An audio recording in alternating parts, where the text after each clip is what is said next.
is. Turn up the man. Okay, Solo.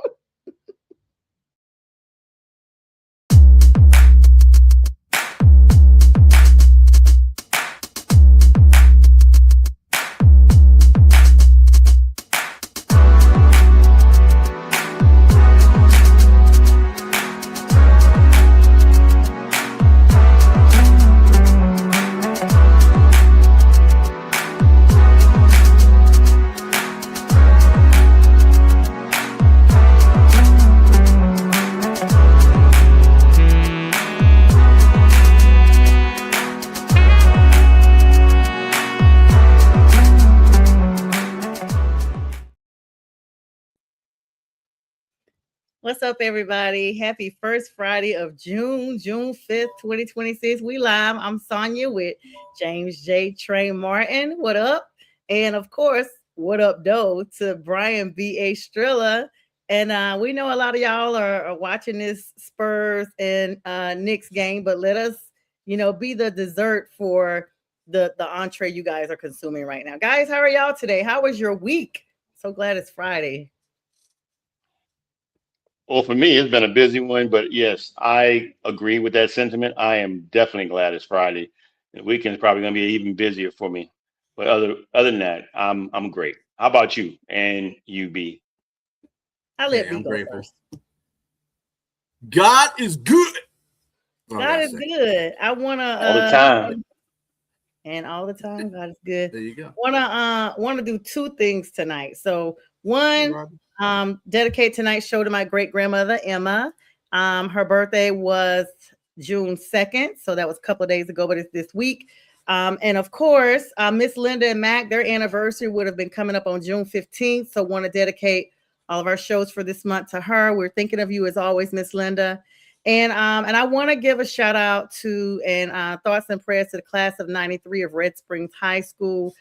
This weekend, we'll be doing the homecoming for our classmate, Shatana, who tragically lost her life in an accident that was a freak accident incident here in Atlanta where a person was running from law enforcement, lost control of their car, and she was in a parking lot. So definitely praying for her family, her daughters, her grandchildren, her son, as well as class of 93. And for her sister, Heather, who is still in the hospital from that incident. So they'll be doing her service on Sunday. Unfortunately, I'm not able to go, but her sisters do live here in Atlanta, and I will be supporting from here. Anyway, guys, so gonna and on a positive note, let me give a shout out to my former hairstylist I reconnected with, Tisha Houston, Miss Alabama. I always call her Miss Opelika, Alabama. Anyway, squeezed me in today, so shout out to her. Thank you so much for getting me right, getting ready for Pearson's graduation, y'all. Next Friday, I should not be here. Will not be here next Wednesday with the legal score because Pearson, our beautiful senior from Southwest Guilford, will be graduating. My niece, my daughter, will be graduating from Southwest Guilford on next Thursday at the Greensboro Coliseum. And so I'm super excited. She just was awarded Athlete of the Year for the female from her school with the highest GPA and highest on-court and off-court presence, community service you had, and was awarded a scholarship. So kudos to her parents, JT and Anissa Jones. And thank you to all of you. You know, I have been pushing Pearson. That's almost like a slogan, like pushing P for real. Pushing P all year long with her fundraisers and various things. So I want to thank all of you who have supported in thoughts, prayers, and financially. Thank you so very much from Pearson and from myself. All right, got all the shout outs out the way. Took me a whole 2 minutes, 3 minutes. Y'all, it is game time. And New York, I am surprised they took this game. The Spurs need to go ahead and take command of this right now. The Spurs came out hard tonight. I mean, when I say came out hard, I mean like their theme song to Kendrick Lamar, loyalty in my DNA and all that. And shout out to Stephon Castle. Suburban Atlanta's own Rockdale County, out there balling with Wemby. I mean, he got drafted and he's on the court. He's not just, on the team. James, our guy is, right there on the court. And I know you and B, I think if I'm correct, you guys think that the Spurs may need to really pick up pace here because the New York Knickerbockers, as we used to call them back in the day, have really shown that they belong here. Well, I have no access to score. What is the score now? 22-19. Well, I'm a little bit ahead of you. It's 24-19 The Knicks. now. The Okay. Knicks. No, the Spurs. Okay. Well, I mean, for me, I think that the first game was just filling each other out. They paused. I think they were definitely trying to understand what's happening on both sides. You see, Jalen Brunson is definitely a closer, and clearly he's not going to let that stop. I mean, nobody's stopping him, and you didn't get a lot from Wemby. I thought that they didn't play as great a defense than they normally play. And I think that Wemby, he seemed a little passive and a little not timid. I hate to call him timid. He's definitely not that.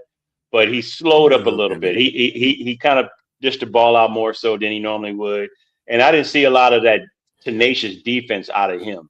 And and you've seen it reverse. You saw Karl Anthony Towns showing more aggressiveness on defense and offense, and shut Wemby down to some degree. But tonight, I just heard that he had a dunk that he came from the left side and just like wailed on some people. So I think to me tonight, this is the night they come back.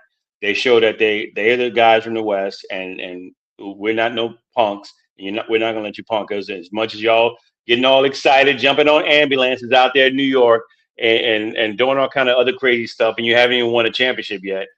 Right. I think that San Antonio, I'm still picking them as my pick to win the series. And I think tonight is the night that they tie the series up. But it's still going to be in favor of the Knicks because they get to go back home. You agree, B? Yeah, I still got the Spurs in 6. Yeah, Wemby's got to really pick up he's got to be shown that he's a dominant player in this series. He's got to be showing that. And I thought that his first, you can call it what you want to, Jay. I'm gonna call it timid. I think he was a little bit timid out there. I don't think he was as how he should be going right to the hoop or defending the hoop. I said this all along. That dude has got to stay his behind in the paint. Don't come out. You can go out there and hit a 3 once in a while, but go to the paint.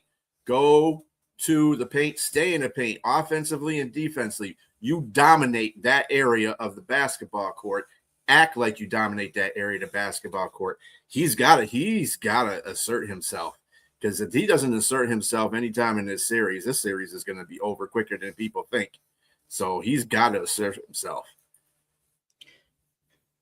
Yeah, everybody's predicting that it's gonna definitely be a slugfest. I know that's usually a baseball analogy, but I don't know what type of fest you would call it with this basketball game. Dunk fest. I said dunk fest, but yeah, whatever. Yeah, dunk fest.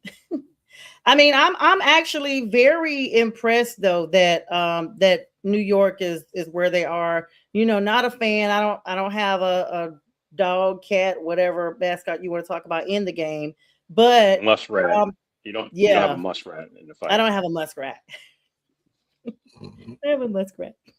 I don't have anybody, so I'm totally unbiased for the first time in a long time. Like most of the time, y'all know how I am. I'm all biased no matter what it is. I find a way to be biased and emotional. If you don't believe me, just ask Seattle Seahawks fans and both the Rams. Of us and the Rams. Yeah, I literally, as long as you don't land on my opposite side of the floor, the court, whatever. What's up, Keith? Yes, Keith. I be hating on them. Keith too. But anyway, Keith, thank you so much. So good to see you. But just to think about it like this, as long as I don't have anybody in the fight, basically, I can truly say this series is going to be great. Everyone's been looking for it for the last 27 years, almost 30 years, almost 3 decades since these two matched up before. And it's so poetic that I was seeing, the Brunson connection, Jalen Brunson's dad's connection to the past, it's like life really is full circle. And, so if you think about it now, Jalen is literally having to put that team on his back. But how cool is it that Coach Brown, I mean, just in his second year, this is almost like a copycat of the Mike Vrabel situation in New England, going straight all the way up. I mean, guys, what are your thoughts on that? Well, you mentioned the aforementioned Jalen Brunson. I got to give him credit. I had my eye on him last year and the season before that. I was like, man, this guy really is an overachiever because he's only 6'1", and he doesn't look like a guy that you would look at and think that he would be ball dominant like that, and then just as accurate of a pure shooter and a driver of the basketball to the in the paint like that, and fearless. I mean, going in with Wemby and the first game in this series here, I'm just highly impressed with Jalen Brunson, and I think right now, if they're going to win, it's going to be at the helm with his leadership and his tenacity and his drive and his closing ability. They have great players on that team. I think I like the fact that Karl Anthony Towns is showing a little bit more on defense. Again, when the first series happened, I just think that Wemby was a little bit again, you said timid. I just think that he wasn't ready. I don't know, maybe he might be hurt or something. I don't know. He got winded for sure, but they figured out ways to slow him up. But I definitely, yes, I think that the back of that young man, he's like an engine of that team, totally an engine. And did she say F the Knicks? Yeah. I was looking as usual. Okay. Gotcha. Yeah, I mean, I can as soon as her face comes up, I can close my eyes and say it's got to say F the Knicks on it. Yeah. You already know. Liz, what's up, Liz? When the Spurs came out, I was like, she's got to be super excited. But yeah, James, I mean, you're right. But everybody's kind of hurt, this time of year because this is the very end of the entire season and everybody's playing through quad and muscle pains and hamstrings and all of this stuff. And the Spurs literally, let's be clear, they barely outlasted OKC. So they're coming in like rattling at this point. They literally 111 to 103 in game 7. So all the way down to the wire just a few days ago, May 30th. So there's minor bumps and bruises, everybody across both rosters, but none of the major starters are being, like I'm saying, ruled out. But that's what's going to come down to, this rewind that it's going to be a mental thing. They're all thinking about 1999. They're all thinking about that season and how historic that was. And the fact that the Knicks made that miraculous, unforgettable charge through the entire Eastern Conference as a number 8 seed. Talk about started from the bottom. Now you hear kudos to Drake. But as fate would have it, that literally was their opponent in the 1999 finals, and it was the Spurs. So if you think about that, was Tim Duncan, that the 27 years later, David and all those guys, they're looking absolutely for vengeance at this point. For a long time, chasing their first Larry O'Brien trophy since Willis Reed and Walt Frazier hosted it back in 1973. Wow, Keith, I was just talking about that. Keith, get out of my notes, okay? Get out of my notes, sir. But anyway, 1973, which is before you and I, James, okay? And I think I was about to say I was 2 years old. Maybe what was it? God, 4 years later. No, I was 2 years old. 4 years. Yeah, you were 4. I was 2 years old. 4 years later. He was still a toddler. Well, 4. I was still a tadpole swimming around in my dad's. Okay. Anyway. All right. So speaking of sacks, and we're not talking about the NFL right now. Wow, Keith. I need somebody to do the math on Keith. Is he 70 now? Is that what's going on? Oh, he's gonna be hurt. No, he's gonna be hurt. 69. Yeah. I would say he's almost 70. Yeah. Yeah, because I'm 56. You sure about that? Yeah. Let me see. Keith Or- can't No, be he's in 60 his early. No, he's he's in his less early than that. He's 60s. at 66. Yeah, 66. or He's in his early early 70s. 65, somewhere Early around there. Yeah. 70s. No, ooh, don't say early 70s. He's not in his early 70s. No, Curly Keith is not in his early 70s. No. Just kidding, Keith. I just know you're watching. All I don't right, even. I don't even clearly think. I don't even think he's Medicare yet. At 65, I don't think he's there yet. yeah, not Retirement yet. age. Well, Regular this Yeah. retirement is the age. thing. So y'all know of course, the trades and all that stuff. The draft is coming up for the NBA right after this. It won't be long. But the word that's going around right now, in addition to these finals, is okay. I'm so sorry, Keith. Wow. Geez, I rounded that all the way up. My apologies, Keith. Anyway, even with the finals active right now, league executives around the league are looking at two massive trades, y'all. Giannis, his name has come up. They're saying it's the Giannis sweepstakes. I mean, they're talking about the Miami Heat have submitted a trade package for him. I mean, this is OKC. big. Projected deal is going to also involve Tyler Hero. Y'all remember him? Khalil Ware, Nikola Jokic, Jamie Jaquez Jr., and the 13th overall pick, and 2 future first round draft selections. So let me get this straight. Are y'all trading the whole doggone team? Your whole starting 5? That's insane, guys. I mean, you're going to be going from one bad team to the next bad team. That's what you're going to be doing. And that's probably what's going to probably happen, because there's really not too many top tier teams that can afford him. And then because you got to give up so many players too. Milwaukee is not dumb. They're not going to sit there and say, "Oh yeah, you just gave me a couple of first round picks for the next couple of years and we'll trade them." No, they're trying to build a team. They need to be competitive in the Central.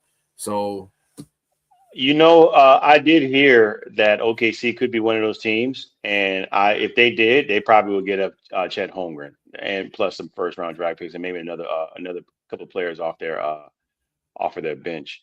But yeah, I could say, and that's Chet Holmgren is one of those big contracts that I can see being moved, That's especially insane. the way he played in that I last game. would say that would be good. Yeah, Chet Holmgren, he could be traded out.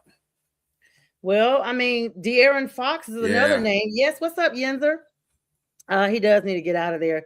De'Aaron Fox is another name. They're talking about he may be leaving Texas despite that deep postseason run that we saw from them. Some league insiders have actually said San Antonio may look to shop De'Aaron Fox this offseason to clear maximum operational space for their rising young guard, Stephon Castle, and projected draft pick Dylan Harper. So that's major.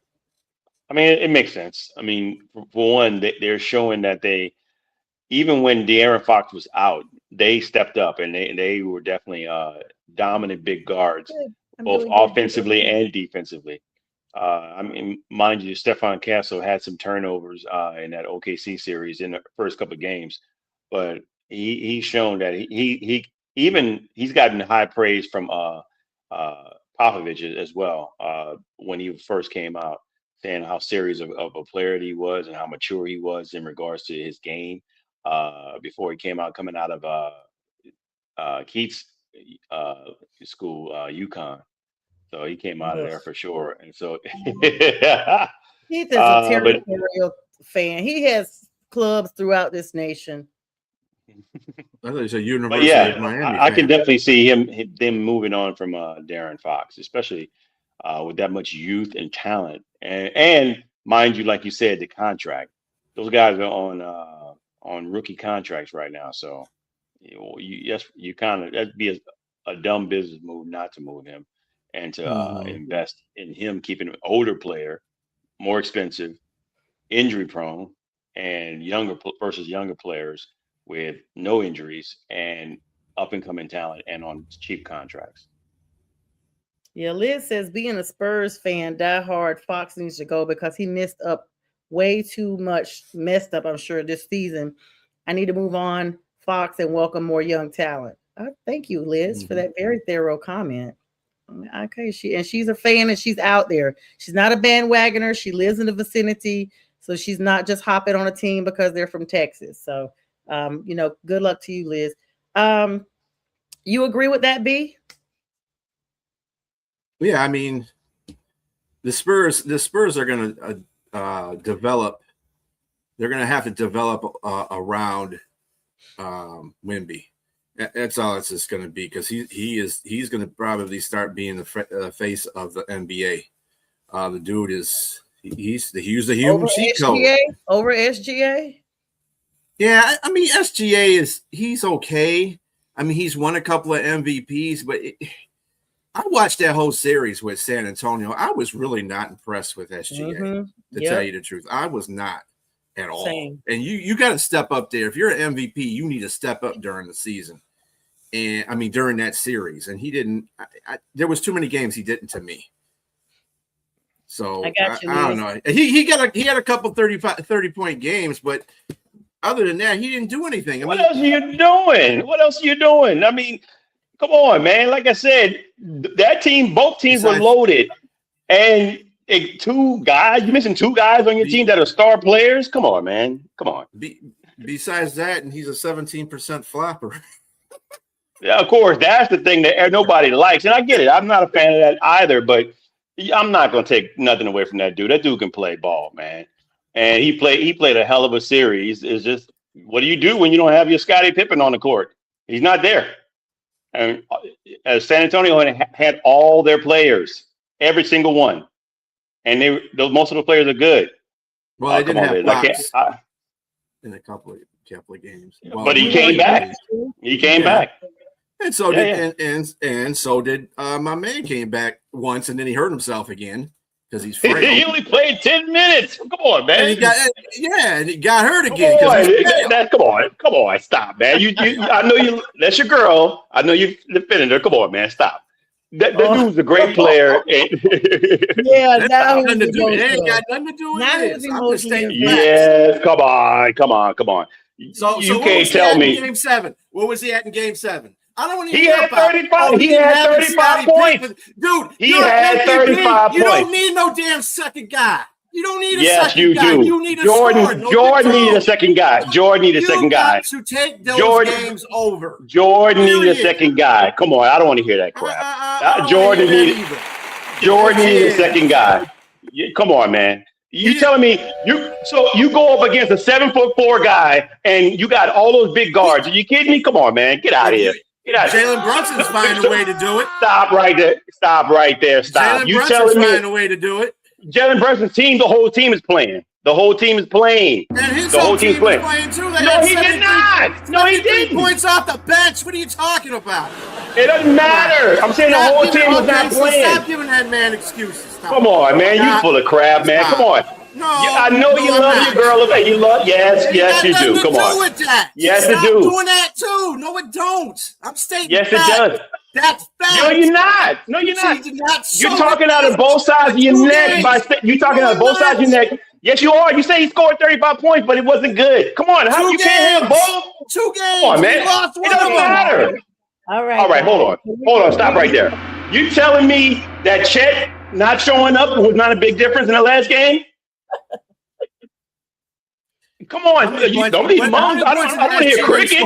I don't want to hear crickets. No. You tell me. What did Chet score? What did SGA score in that game? 30+ points. Come on, man. And yes.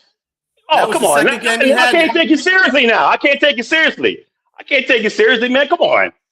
You can score as much as you want. If you don't have nobody else on the team that's not helping you, it doesn't work. He failed. They aren't in the finals, so he failed. Okay, whatever, man. Come on. That's fact. Whatever. That's straight up fact. I'm only defending him because I don't care. We can agree. We can agree to disagree. We can agree to disagree. We can agree to disagree on that. Okay, I only said something because you said you don't like Shea or whatever. I mean, it's fine. That's up to you. That's your opinion. You have that. I said I'm saying step up. He not show you anything. You say he didn't show you anything. And that's why I disagree with that. Oh, and then you said, and then that's where you start talking out of both sides of your neck by saying 35 points. Come on, man, get out of here. And half those points, most of those points were 3 throws because his ass was flopping. Of course, Oh, you're come gonna on, get man. 35 Get out. points off that.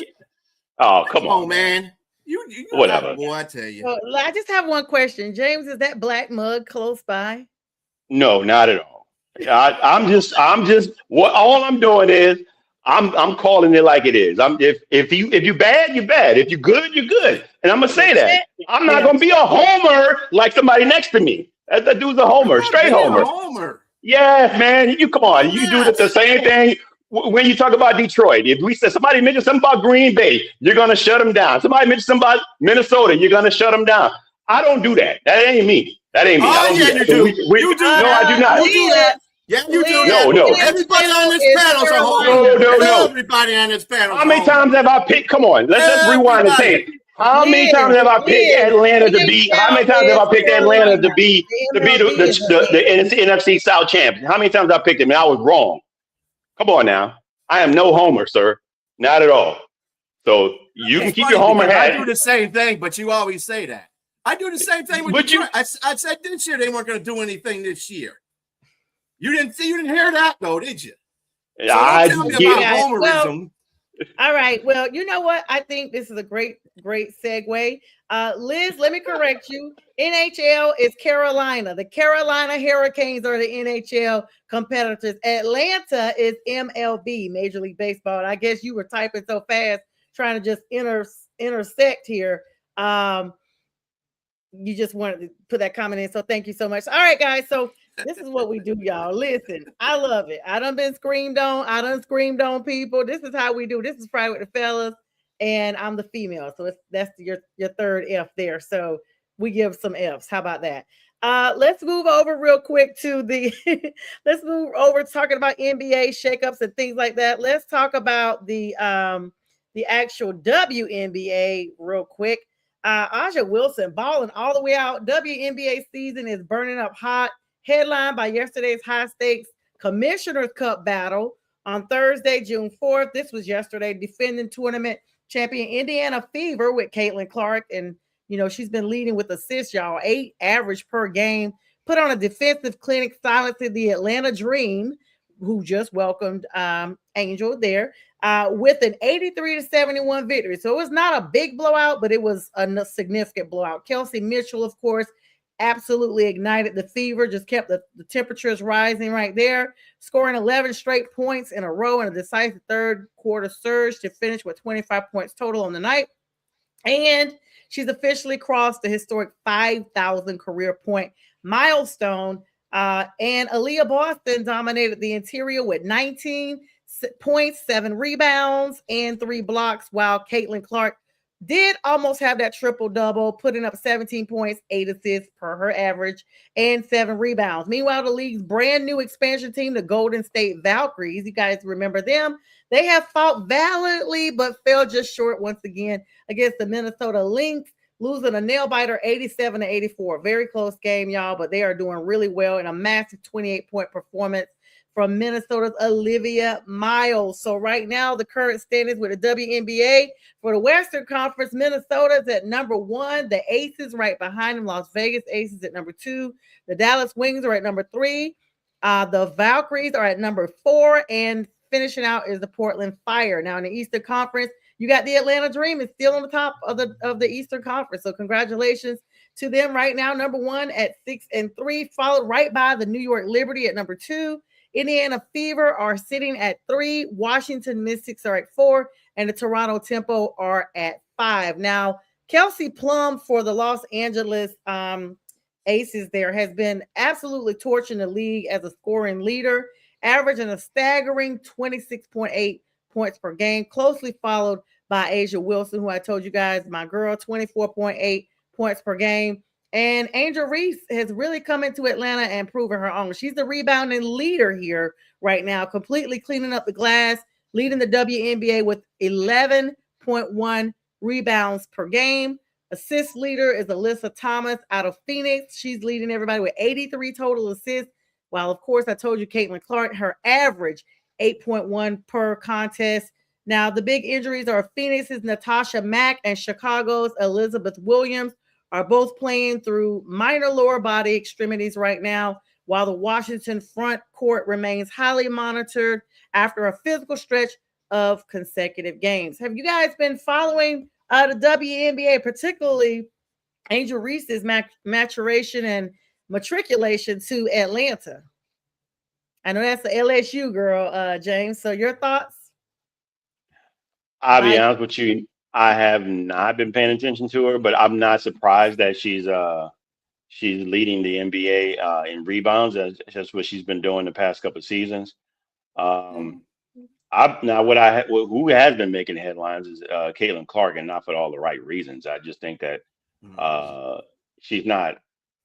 I mean, she might be leading assists, but I mean, I think more people would know she was more known for scoring, and she's not really doing that like she was when she first came into the league. And I don't know if there's some issues with her having injuries, to her lower back and her extremities or whatnot. But I think the coach even mentioned at one point earlier in the season that she's not quite right now, and so I think they're just trying to work through that.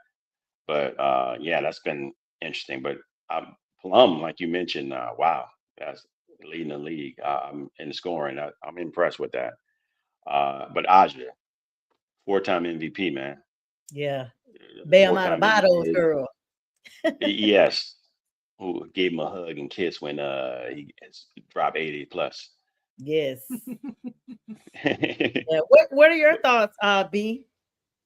Not really too many on this issue because I don't watch the WNBA as much, if at all. What I hear is stuff like through the media and stuff like that.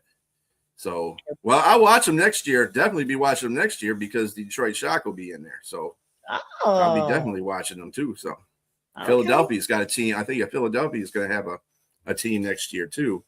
And Houston is going to have a team next year. Yep. They're going to have Connecticut's teams. Yeah, Connecticut. Well, Connecticut is transferring their franchise to Houston. Oh, I know Keith's probably loving or not loving that or loving that. Yeah, before we plug over from NBA, give us a score update. I just saw one and then it went away before we go to the commercial break here, and then we'll switch over to MLB and wrap up with some NHL and NFL before we wrap up for the night. 7:01 in the second, Spurs lead 42-39. So they're taking leaps and bounds. It seems like they get like a 7-point lead or almost a 9-point lead, and then the Knicks come back a little bit, and then so it's kind of what it was the first game. Yep. Yeah. Everybody's playing tough. Except for the third. Yeah, they were about 15. 15-point lead, and then that's a young team right there. Yeah, that's a young team right there. Yeah, that's what that told me. Yeah, that's the Red Bull gives you wings team. All right, let's take us to commercial. We'll be back in about 51 seconds, guys. Stay right there. Yeah, surprise.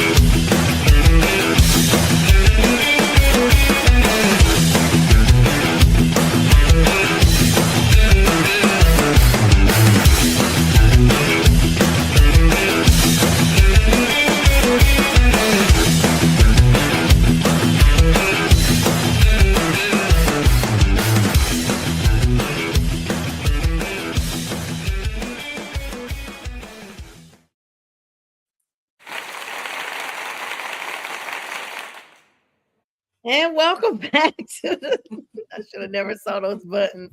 Welcome back to the second half of our show. I am Sonny, and these are the fellas, of course.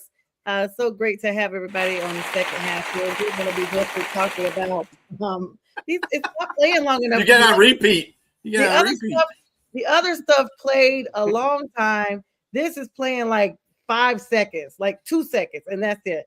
Anyway, guys, welcome back. And thank you for hanging in here with us. We know you guys are watching the NBA game. We promise to keep you guys score updated as we can. But let's switch gears now. Of course, I'm here with James and Brian.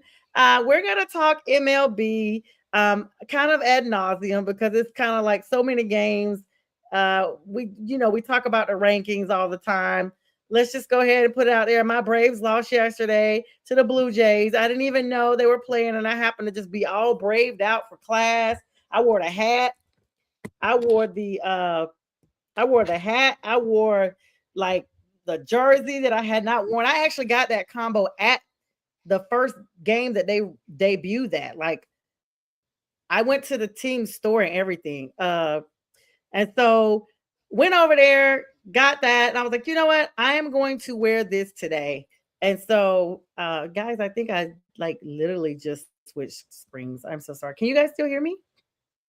Yes. Yep. Okay, well, I can't. All right, anyway, so yeah, so basically, yeah, so we're like something just got pressed. Okay, there I am. That's so weird. Did I disappear?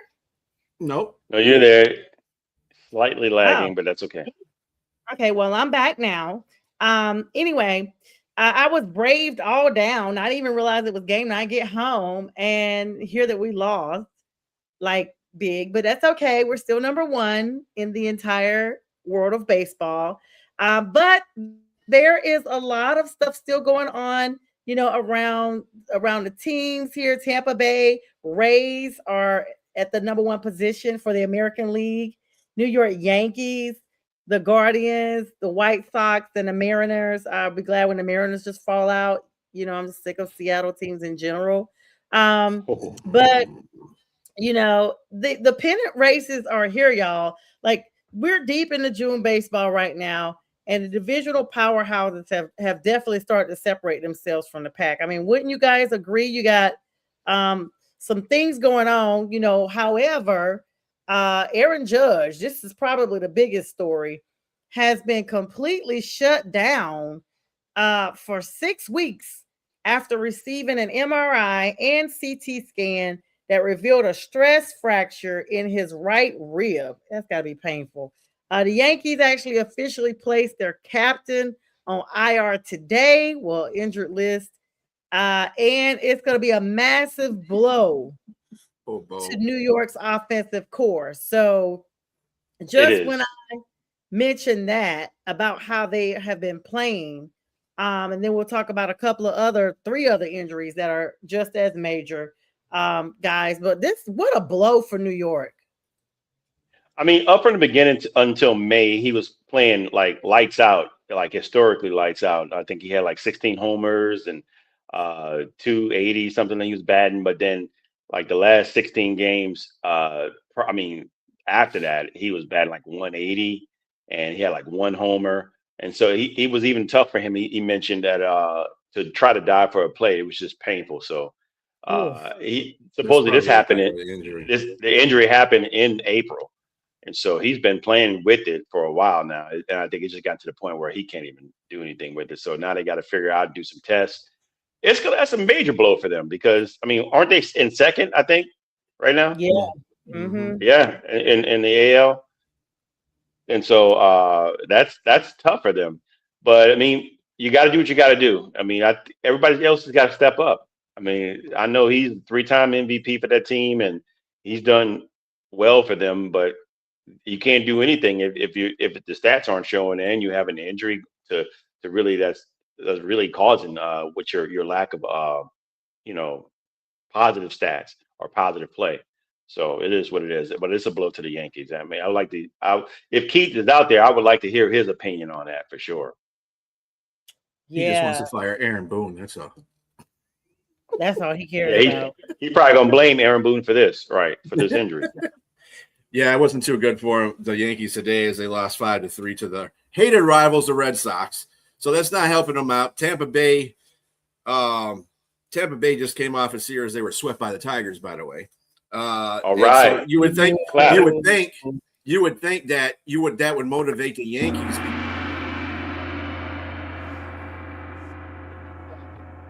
So 4 in a row, baby. We're going up there. And we're moving on up. Moving on up to 3rd place. Don't be booing. Don't be a booer. Well, we're out of last place though. That's good. Anyway, for the Yankees fans, you're seeing a star like that go down, and it's like people have to. You got to understand though, this is a proud organization. The Yankees been at the top just about every year they've been playing. So Yeah, they have. I think this happened last year too, where he was gone for like about 4 weeks. He had an injury last year, and they were about 500 during that time. If they can manage just to get maybe, they play 750 ball or, baseball or something like that, they can maintain second place or at least gain first place, because Tampa Bay's pitching went just that quick. So we'll see what happens. We will see what happens. Yeah, you're right. I agree with you. I'm sorry. Go ahead, Sonia. No, you go ahead, James. You're good. I was just gonna say I agree with you, B, on that. I think if they could just hold on the fort and break even with 500, I think he'll come back and go on a tear for sure. Mm-hmm. But let's not exclude age and size. My man has been injured a lot. I mean, I think the record shows that when he's been out since 2018, they were like the Yankees are 132 and 121. I mean, they're slightly above 500, so they can so they can hold on for it. But again, what is he, 33 now, 34? Yeah, he up there. Yeah, he getting up there. I mean, what is the oldest age for a player in baseball? I never thought about like that. 40. Some superstars, they get up to their 40s. But as an elite player, I mean, baseball, you're not doing a whole bunch like you are in football. You're breaking your body. Yeah, right. There's not contact, involved. No, but he's a big guy. He's 6'7", and he's like 200 plus pounds. So that playing outfield, so that could be kind of tough on your body, man. I mean, for somebody his size.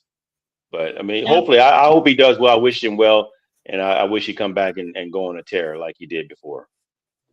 Yeah, I mean, he's the biggest news of injury, but Max Muncy for the Dodgers. The Dodgers have been hot recently. Suffered a scary collision at first base last night against Arizona, and Arizona has definitely not removed themselves from contentions. They have been a really good team as well. But anyway, Max Muncy actually exited due to shortness of breath, but thankfully passed all concussion protocols. He's going to sit out. He sat out tonight, but he's going to be expected back this weekend for their series. Dylan Cease from the Blue Jays in the Atlanta series is nearing a return from a mid-left hamstring strain after tossing 75 pitches in a rehab start on yesterday. And Max Scherzer is scheduled to throw a 60 to 65 pitch rehab assignment tonight with AAA Buffalo as he works back from that forearm tendonitis. But I don't know, guys. I mean, the needle doesn't move much in baseball, like from week to week, because it's so many games. You kind of got to like let them pile up a little bit before you say something. You had a plug in there, B? Yeah, I just wanted to bring up a couple of updates. Your Braves are beating the Pirates. Sorry, Robbie, 6-3 at the top of the ninth. And the Astros are beating the Athletics. There you go, Liz. And I believe the Guardians are beating the Rangers. You don't like the Rangers, Lauren. That Texas hate, Yeah. Not to rain on your parade, Liz, but isn't everybody beating the Athletics? Woo. All right. Well, yeah, looks like they're not after all. No, shout out to the Stros. They need that win. They need that. Yeah. Where are they right now? They're always in fourth place in their division. Athletics are second. So, even though they haven't decided where they're going to move yet. She means every time Liz says F is for fabulous. Fabulous and the team. I'm with you, Rob. Wow. Okay. All right. He said every game. He's like, yeah, I thought we were friends. His sound effects are hilarious. All right, let's move over to the Carolina Hurricanes and the Vegas Golden Knights matchup. Now, this series is now tied 1-1, y'all. It is tied. The ice is frozen, and so is this series. I mean, if you think about it, I'm so glad my boys came back last night. They had an absolute theater between both of these. I mean, these teams are putting on a show. One game apiece after this thrilling overtime period in game 2 last night. It's like Carolina loves going overtime. This has just been the story of their entire season. Well, a lot of majority, I'll say that. Anyway, 4-3 victory on home ice. Now the series shifts back across the country to the west side. Game 3 has been set for tomorrow at 8 p.m. Eastern Standard Time. It's going to be aired on ABC and CBC. And then game 4 is going to be on Tuesday in Vegas. So both of those games will be in Vegas. And game 5 will come back to the Carolinas at 8 o'clock on Thursday, June 11th. And the Golden Knights are generating this lethal type of offense, y'all. I mean, B, I know you really follow this. And in fact, you had to text me last night and let me know that they had won because I was coming out of class and I texted you back like, yeah, I know, but I really didn't know. I was in the process of looking right when you text me. So thank you for that. And I did order my shirt. It will be here really soon. I ordered actually won't be here the next week. I ordered like a jersey mock, but it's a women's version. And I'm waiting for the championship to order the actual jersey. Okay, so there you go. But anyway, Carolina's been really aggressive in these blue line pinches. But this transition that has been going on through the teams has been nearly perfect, honestly. Carolina's leaders have been relentless with their forecheck, wore down to Vegas in game 2. That was the thing, that tempo, heavily relying on that defensive depth and that cycle game that they had to create this high danger chances. Now, both teams, another team, just like in the NBA, both teams are deeply bruised up this time. Intense conference finals runs. Carolina just finished this brutal series against Montreal, closing them out 6-1, just May 29th. And then if you think about minor upper body ailments for both top forwards, B, I mean, these guys are really taking a hit. This has been very physical, and this physicality just intensifies and with each game. So by tomorrow, it's going to be, get out the liniment and the Epsom salt for all you guys old school. Y'all remember the liniment and the ice up, son. Ice up. You know that line. Ice up, son. Yes. B? Robitussin cure everything. Anyway. Yeah. Get out the tuffing. Anyway. For broken femurs. Yeah. This series has been as even as you possibly can have two teams be even at this point, even with the 1-1 tie of the series. But last night the shots were just about even.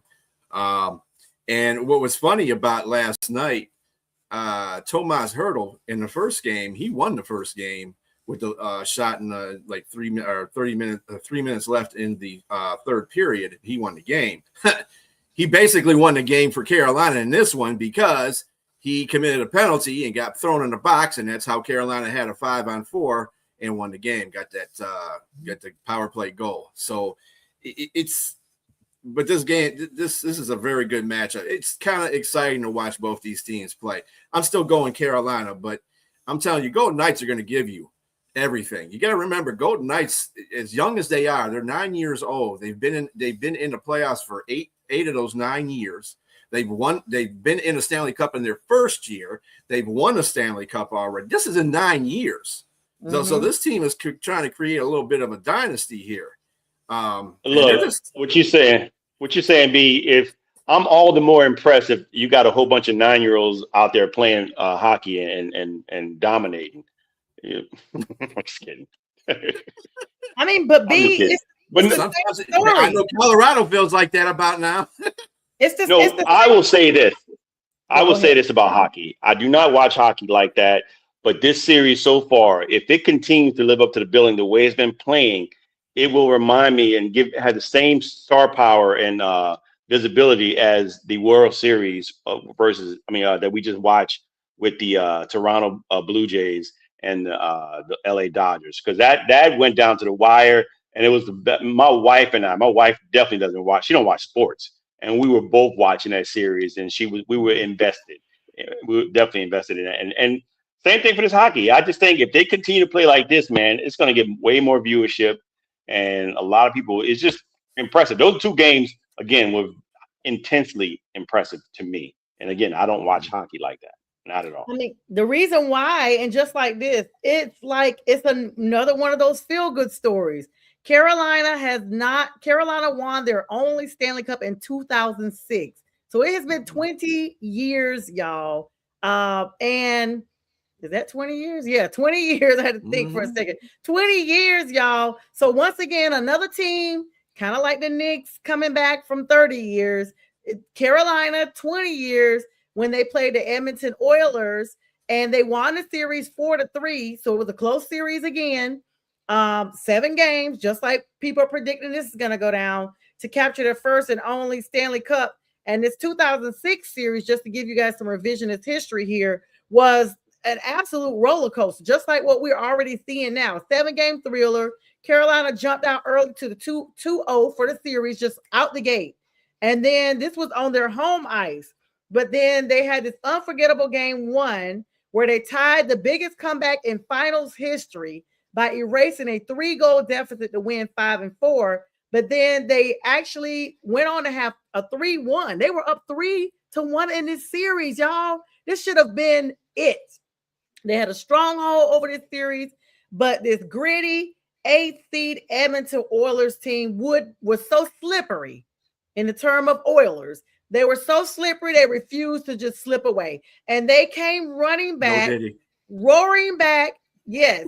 And they won back-to-back games to force a winner-take-all Game 7 in Raleigh. Now, this was June 19th, 2006, and the Hurricanes ended up locking it down defensively in Game 7, scoring 3-1. They knew they had to do it. It was led by František Cabral.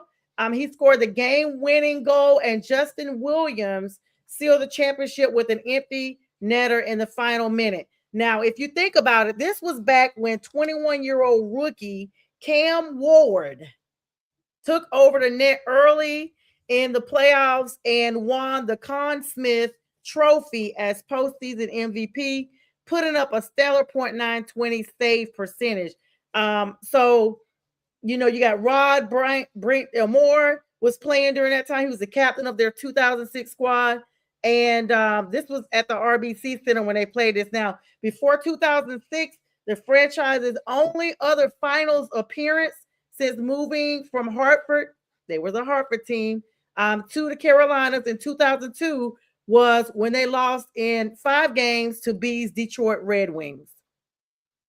So I'm hoping, I just see, even though this is 20 years removed, we are seeing the same dynamics with this matchup right now. Like, I would hate, but the only thing is Carolina's not going straight out pow, pow, pow, pow. It's even killed for right now.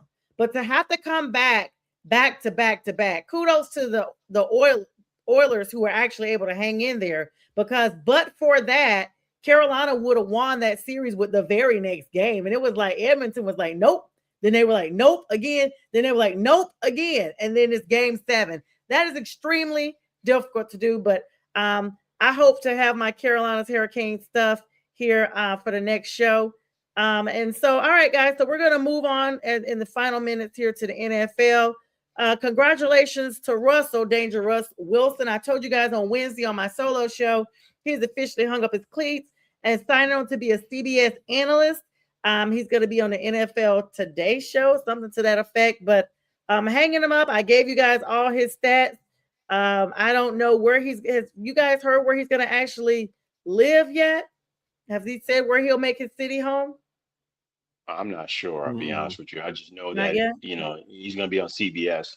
But I think this would be great for Russ. I think he's going to do well in media. Yeah, he I think turned he down a already does backup well. Jets quarterback position. They were going to bring him back up there for backup. Who wouldn't? Yeah. Well, I'm about to say, yeah, he missed out on a lucrative deal with the Jets. Wow. okay, Yikes. so Sorry, we Jack. got a trade here, trade announcement here. After months of frustration and cryptic social media posts in Philly. No, I'm not talking about AJ Brown this time, even though he was already traded. I am talking about their general manager, Howie Roseman, has actually pulled the trigger to hand the true number one wideout role to Devontae Smith and stock up on future premium picks because of this AJ Brown trade by sending AJ to New England to Mike Vrabel. He's going to reunite with his former Tennessee wide receiver, giving sophomore quarterback Drake May a lethal, elite physical weapon on the perimeter. And then tying that in, the big blockbuster trade involving Jared Verse out of the Rams, who's gone in and deboed that number 8 from Dylan Gabriel in Cleveland. And no, he didn't want to go. But he was given the opportunity by Coach McVay. What up, Michigan's Truth? Thank you guys for letting us share to your page. As always, I appreciate you. He actually got the opportunity to make the announcement himself at their 10 a.m. team meeting. Sean McVay did allow him that. But yeah, they are getting in return Myles freaking Garrett. And they, when I say sold the farm, Jared Verse, a 2027 first round pick, a 2028 second round pick, a 2029 third round pick, and I think I read somewhere that there is a they get a chance to choose. Well, not them. This is Philadelphia get a chance to choose between the top 2 fifth round picks for the 2027 pick with the AJ Brown. I'm going to tell you guys about that. But going back to this Jared Verse, I cannot even imagine him and Byron Young, out of Georgia, have been this dynamic duo, number 0, number 8, the entire time for the Rams. They look alike, they were like besties, everything. I'm actually glad, as a Rams hater and B-rater, I'm glad that they gave up Jared Verse. I can't stand the Rams, but the point is, like, what are y'all like? Why? What? That's like, you already have a good team. Why would you go run down Myles Garrett? It's ridiculous. Can't stand the Rams. Winners do what winners are gonna do. That's just what you're supposed to do. I mean, it always, the mantra was always F them picks. Like Liz, F the Knicks, F them picks. Yeah, so, yeah. I would say that why try to fix what's not broken? That's how they've been winning. They've been to 2 Super Bowls. They won 1. They almost went to 1 last season, and I think they just figured Myles Garrett would be the ticket. They had to do something. I mean, they picked Ty. What's the kid's name? Young Ty what? Oh, Ty Simpson. Ty Simpson. They picked Ty. Yeah, Simpsons. Yes, exactly. Homer. They homered that one for real. Yes, exactly. I just think that they didn't do a good job. Picking that, but they had to pick something to make it seem like they bought all in, and this kind of makes it seem like they're all in now. I just think that there's going to be some issues offensively with their weapons. I'm not sold on the wide receiver room this season because of the issues, because of age, and because of off the field issues. So we will see. They could have had Mekhi Lemon there, but they didn't do that. It is what it is. Well, Bob, but Myles Garrett will definitely still be a monster on the defensive line. Let's not get that twisted. He's definitely going to be that. But yeah, I just think that the only questionable thing would be their offense, and that's it. And I'm still not going to sell that out because it's not the beginning of the season yet. And with the Rams, I kind of figured they're going to try to do something else. Now, remember, kind of bringing up the point with A.J. Brown going to New England, Booty is asking for a trade. Where you going to trade them to? That F them picks Rams. Might as well get all the dang trade picks you can get out of them. They could help. And they could have that receiver they need. Giving away the rest of your picks for Booty? That's cheeks. They trying to win a Super Bowl. Booty. Yeah, and by the way, looks like Russell has been selling all his West Coast properties, divvying up his properties out there in Bellevue, Washington, and listed a 9-acre compound in Rancho Santa Fe, California for sale. And so the broadcast center is located in New York.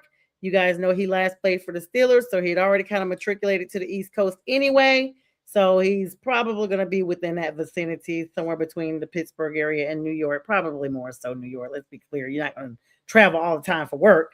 But anyway, it's going to be wherever they find the best schools for those kids. But anyway, that's all the time we have tonight, guys. Thank you so much for joining us. Make sure you tune in tomorrow morning at 8 a.m. for the debate show. Jack Hurst, James, and BA, and myself at 4 p.m. for the legal score, and Sunday morning. Kick off your Sunday morning before you get to church at 8 a.m. with the Sunday morning big sports show. You got a score update for us, B? Yeah, at the half, the New York Knicks are leading 56-52 over the Spurs. Oh, 56-52. All right, so there you have it, guys. And great show, guys. As always, thank you so much for joining me. You guys have an amazing week. Be safe, and we'll talk to you soon. Be blessed.